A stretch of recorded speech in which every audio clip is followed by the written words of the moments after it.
Lumbini press क्लबले स्थापना दिवसको अवसरमा हरेक वर्ष शान्ति पदयात्रा गर्ने गर्छ।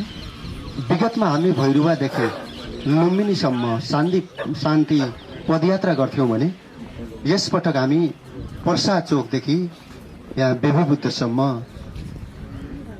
पदयात्रा गरेका छौँ। यो शान्ति भूमि एउटा पदयात्रा आज पैदल हिँड्नु मात्रै होइन, यसले विश्वमा शान्ति सद्भाव र एकता कायम गर्न पनि यसले महत्त्वपूर्ण भूमिका खेल्छ भन्ने हाम्रो बुझाइ छ। र लुम्बिनी प्रेस क्लबले यो बुद्धको शान्ति भूमिमा शान्ति फैलाउनुपर्छ र शान्ति हामीबाटै सुरु गर्नुपर्छ। जसरी बुद्धले विश्वभरि नै शान्ति फैलाउनु भयो, दुःखको कारण खोज्नु भयो भने लुम्बिनी प्रेस क्लबले अब पैदल यात्रा शान्ति पदयात्रा गरेर शान्ति फैलाउनुपर्छ, विश्वमाझ पुर्याउनुपर्छ भन्ने उद्देश्यका साथ यो कार्यक्रम हामीले आयोजना गरेका छौँ।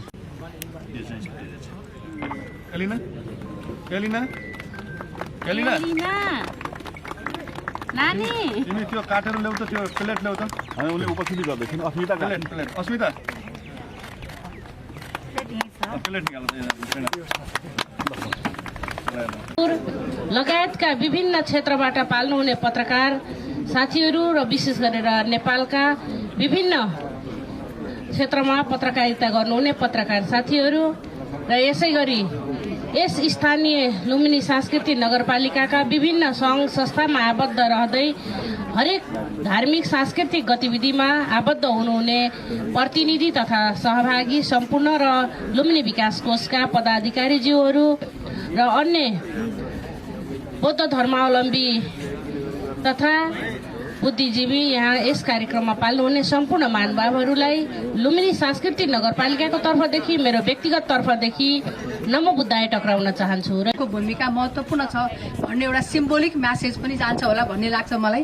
नेपाल पत्रकार महासङ्घको तर्फबाट म के भन्न चाहन्छु भन्दा सबै पत्रकारले स्वतन्त्रतापूर्वक भयरहित अवस्थामा चाहिँ लेख्न पाउने अधिकारको सुनिश्चितता गर्दै अब नेपालमा लोकतन्त्र अहिलेको केही संविधान चाहिँ यो डिरेलमा गइराखेको छ। यो संविधानलाई लयमा ल्याउनका लागि पनि अबको निर्वाचन चाहिँ समयमा हुन आवश्यक छ र त्यो निर्वाचनलाई चाहिँ एकदमै भयरहित अवस्थामा सम्पन्न गर्नका लागि नेपालको मात्रै होइन, हामी सीमा पार र सीमावारका पत्रकारहरूले एउटा सत्य तथ्य समाचार सम्प्रेषण गरेर नेपालको लोकतन्त्रलाई बलियो बनाउन र संविधानलाई संरक्षण गर्नका लागि पनि म शुभकामना दिन चाहन्छु। प्रेस क्लबले लुम्बिनी प्रेस क्लबले हिजोदेखि नै धेरै महत्त्वपूर्ण विषयहरूमा छलफल गरेको छ। यसले पक्कै पनि घोषणापत्र निकाल्छ। ती घोषणापत्र कार्यान्वयन गर्नका लागि नेपाल पत्रकार महासङ्घको तर्फबाट केन्द्रीय नीति र प्रदेशमा पनि बनाउने नीतिका लागि पत्रकार महासङ्घले सधैँ नै यहाँहरूको साथ छ। पत्रकार महासङ्घ यति भन्दै यो संस्थापक लगायत सबै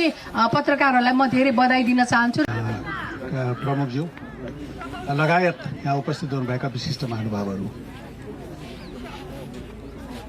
यो अघि प्रेस काउन्सिलबाट एउटा आचार संहिताको कुरो गरिएछ। हामी अहिले बुद्ध भूमिमा छौँ। बुद्धले विश्वभरि शान्तिको सन्देश दिनुभएको थियो र एउटा अस्ति म गोर्खापत्र संस्थानले हामी भिजिट गर्न गएको थियौँ। त्यो हामी अनुगमन गर्न नेपालको सबै मिडियालाई हामी अनुगमन गर्छौँ। त्यो प्रिन्ट मिडिया होस् या अनलाइन होस् या विभिन्न सबैलाई हामी गर्छौँ। त्यो सिलसिलामा जाँदाखेरि एउटा कुरो के थाहा भयो भन्दाखेरि आचार संहिता यो 1916मा जुन अघि नकुल सरले भन्नुभयो 1916 इस्वी सम्बत, हामीले 1900 इस्वी सम्बतमा नेपालमा 2000 त्यो हुन्छ यो 1958 हुन्छ त्यो यो विक्रम सम्बतको हिसाबले 1958मा गोर्खापत्र स्थापना गर्नुभन्दा अगाडि वैशाखको 11 गते आचार संहिता जारी भएको रहेछ। अनि वैशाखको 24 गते गोर्खापत्र जन्मेको रहेछ।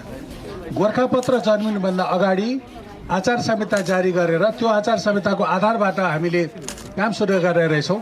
त्यो भएर हामीले आचार संहिता जारी गर्ने कुरोमा चाहिँ यो क्षेत्रमा होइन, हामी विश्वमा एउटा हामीले एउटा कीर्तिमान कायम गरेका छौँ। त्यो भएर आचार संहिताको मामलामा हामी छौँ। त्यो भएर मैले जहिले पनि के भन्ने गरेको छु पत्रकार मित्रहरूलाई भन्ने गरेको छु भने तपाईँले आचार संहिता पालन गर्नुहोस्, आचार संहिता पालन गर्नुहोस् र सबै मिडियाको रूपमा दर्ता हुनुहोस्।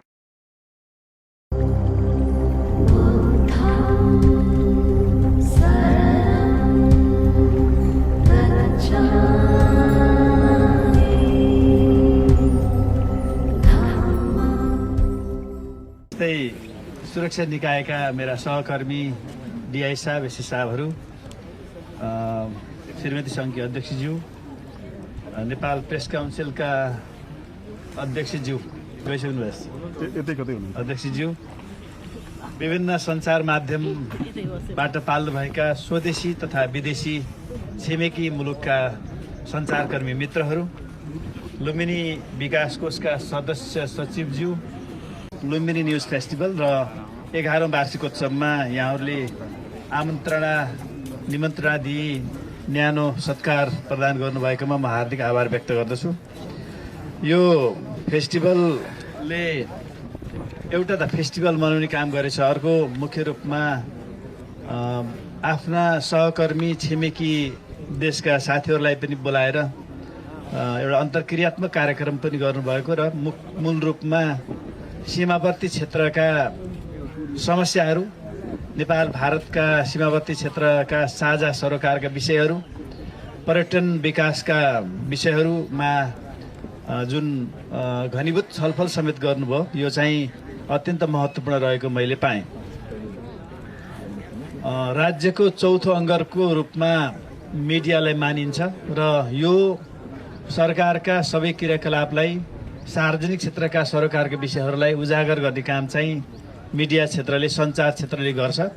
लुम्बिनी प्रेस क्लबले, यसका सदस्यले कलम चलाएर समाजका विभिन्न विषयवस्तुहरूको उठान गर्ने र मूलभूत रूपमा शान्ति, समृद्धि को र स्थायित्वको कुरा उठाउँदै आएको छ। डिआइजी साहब, एसएस साहबहरू, प्रेस काउन्सिलका अध्यक्षज्यू, हाम्रो आदरणीय व्यक्तित्व, प्रेस काउन्सिलका सदस्यज्यू, पत्रकार महासङ्घका अध्यक्ष, लुम्बिनी सांस्कृतिक नगरपालिका मेयर साहब, यिनीहरू समाजलाई परिवर्तन गर्न सकिन्छ भन्ने नै हाम्रो सन्देश हुनेछ। र आजको यो न्युज फेस्टिभल अथवा हाम्रो यो 11औं वर्ष पुरा गरेर 12औं वर्ष प्रवेश गरेको हाम्रो यो वार्षिकोत्सव कार्यक्रम छ।